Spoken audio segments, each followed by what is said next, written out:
আজ গণেশ চতুর্থী। সকলকে জানাই গণেশ চতুর্থীর শুভেচ্ছা।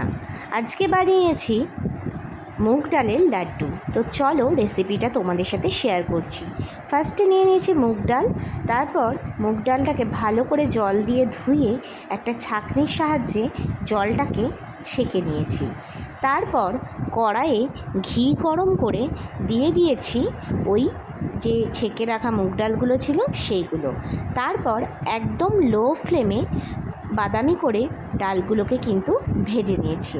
একদম আঁচ কমিয়ে আস্তে আস্তে কিন্তু এই ডালগুলোটাকে কিন্তু ভাজতে হবে, না হলে কিন্তু পুড়ে যাবে। তো এইভাবে ভেজে নিয়ে তারপর তুলে নিয়েছি একটা বাটিতে, দিয়ে কিছুক্ষণ ঠান্ডা হতে দিয়েছি। 10 থেকে 15 মিনিট রাখলেই ঠান্ডা হয়ে যাবে।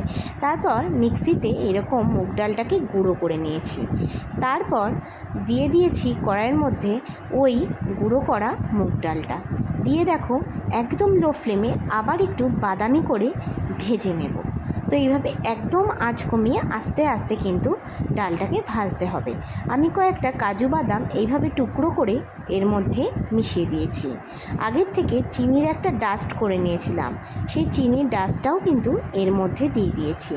দিয়ে কিন্তু একদম আঁচ কমিয়ে আস্তে আস্তে কিন্তু ভেজেছি। চিনির ওটা দিয়ে কিন্তু হালকা হালকা রস বার হচ্ছিল। তারপর দেখো অনেকটা ভাজা হয়ে গেছে। এরপর এর মধ্যে দিয়ে দিয়েছি ঘি কিন্তু করলে পরে গন্ধটা খুব ভালো আসে। তারপর দিয়ে দিয়েছি পরিমাণ মতো দুধ কিন্তু বেশি দিলে হবে না, একটা পরিমাণ করে দুধটা কিন্তু দিতে হবে। আমার দুধটা আগে থেকে একটু ক্ষীর করা দুধ ছিল, সেই দুধই দিয়েছি। তো দিয়ে দেখো যত নাড়ছি কিন্তু খুব সুন্দর কিন্তু কড়াই থেকে উঠে আসছে।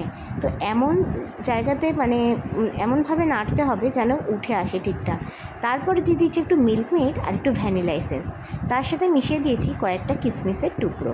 তো দেখো কত সুন্দর হয়ে গেছে মিশ্রণটা। এবার আমি এটাকে একটা বাটিতে নিয়ে নিয়েছি, একটু ঠান্ডা করে নিয়েছি। তারপর হাতে এইভাবে ঘি মাখিয়ে নিয়ে একটা একটা করে লাড্ডুর আকারে তৈরি করে নিয়েছি এই মুগ ডালের লাড্ডুগুলো। কেমন লাগলো অবশ্য করেই জানিও, আর অবশ্য করেই বাড়িতে বানিও। আমি যেভাবে বানালাম সেই রকমভাবে এই মুগ ডালের লাড্ডু।